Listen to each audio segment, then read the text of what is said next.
Hi, I am going to teach you how to do hopscotch. That is my lesson for this assignment for Ed 269.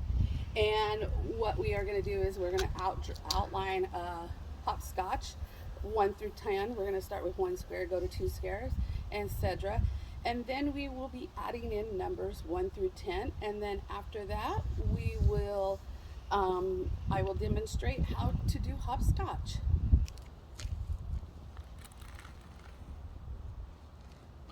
My daughter is helping re-go over it to make it.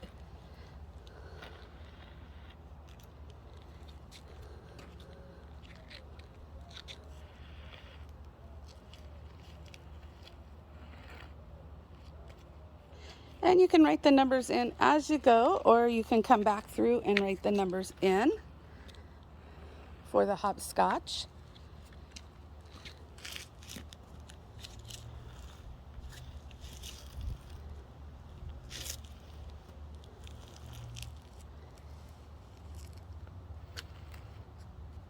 She wanted to add a little purple into it, the blue, to make it a little brighter.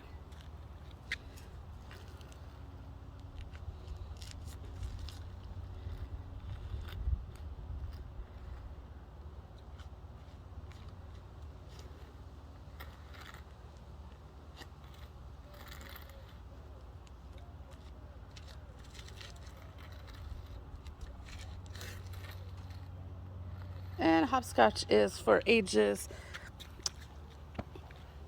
could start as low as preschool. I do it in my preschool class. We teach different concepts with it.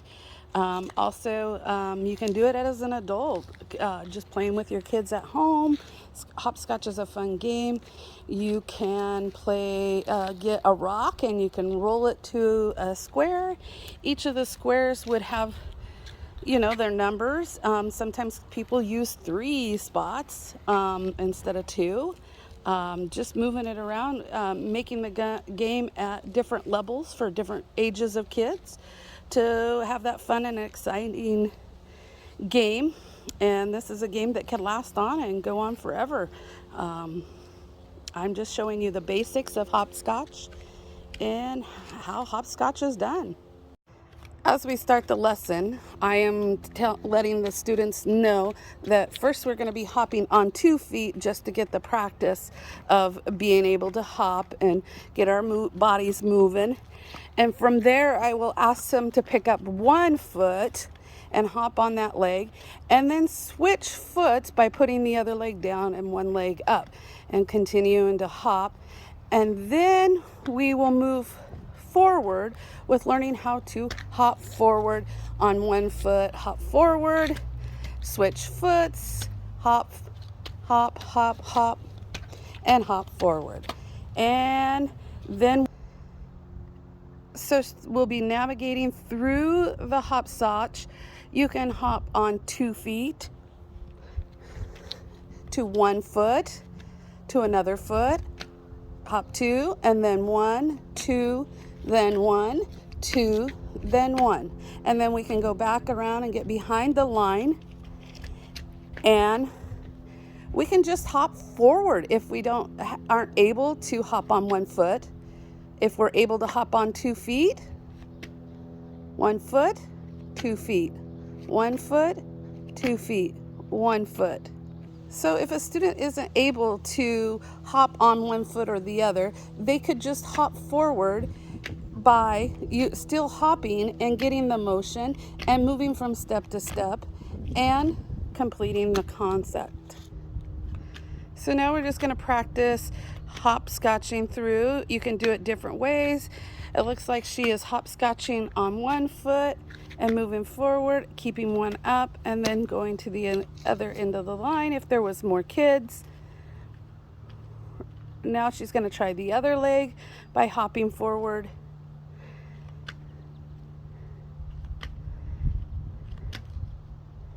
And as you see, she's not even counting the numbers yet.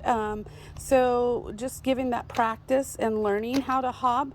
can be hard for some children with different disabilities. A child that may have autism might not know the numbers or any of that, so they're gonna just hop through the scotch. They might be knowing their numbers and they're gonna be yelling those numbers out or calling those numbers out. So as they go through it, they're either walking through it or they're just hopping through it. Counting numbers, they can count. Maybe they don't know all the numbers. Maybe they say 1, 2, 3, 4, 5, 6, 7, 8, 9, 10. And starting over. And maybe they're going to hop from 1 to 2, 2 to 3, 3 to 4, 5 to 6, 7 to 8, 9 to 10. Just different ways of hopping and learning to go through a hopscotch. And then the traditional way is 1 hop forward,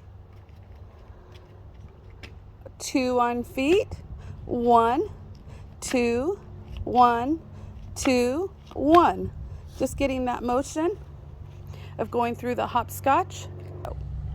1, 2, 3, 4, 5, 6, 7, 8, 9, 10.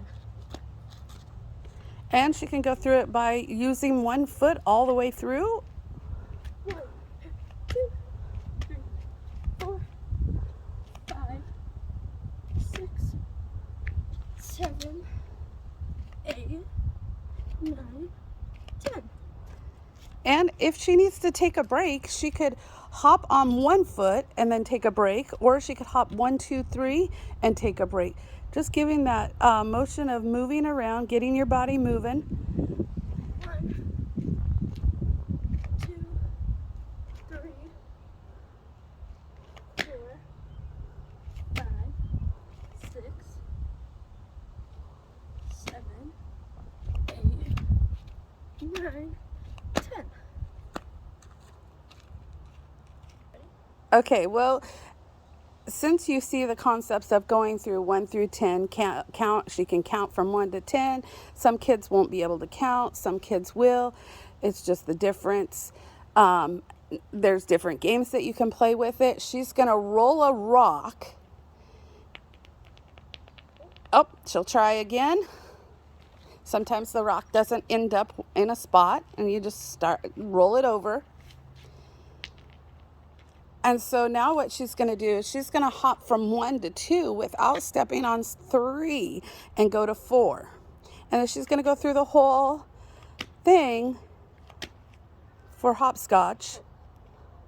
Oh, see, she needed a break. Oh, she's going to continue through. And then the next person would pick up the rock and roll the rock again and see where they got. Oh, it looks like it's on the number 6. So now she's going to miss the number 6 when she hops through. And she's alternating feet. Something else that you might be able to do, kids, just for creativity, to up it, they can try to hop backwards. Doing the hopscotch, it's a little bit more tricky, but they can hop backwards using the same method, just going backwards rather than forwards. As you can see, it's a little bit more tricky. You're adding a little bit more complexity to it, and then done. They also could start at this end and count from 10. Not only counting from 10, they're counting backwards. Go forward. So starting at 10, counting it down. 10, 9, 8, 7, 6, 5, 4, 3, 2, and 1. Okay, well, just learning how to do hopscotch is a fun, creative thing for kids to do. Often kids create these and they play different games with their friends. Sometimes they'll just play by themselves to get the practice of going through and learning how to hop from 1 foot to another. I do this in my preschool class to get that hopping motion of learning how to hop on one foot to another, also hopping forward. That is some gross motor that we like to help with the kids with movement and practicing balancing. It's also some cognitive and language development in there. Learning numbers is math. And just drawing out the spaces is math too. The different sizes, you can go a variety of ways. You can add 3 spots, you can add 1 spot, however you like to do. Kids will play this for a long time. Often will leave and other kids will come and start all over learning. We just practice these skills to help with their growth through development of hopscotch. This concludes our lesson. I hope you're able to enjoy it as much as my daughter was able to. We work together. We always do hopscotch outside where we live. It's just a fun activity to get our bodies moving. It also helps with when she was younger, she was able to count, learn her numbers. It's just a variety of things that you can do with hopscotch. There's a lot of games. If you want to do games, you can get on the internet and look at the different games. We did one game with rolling the rock on the number, but this is a fun activity to do with all ages of children. Thank you, and I hope you enjoy.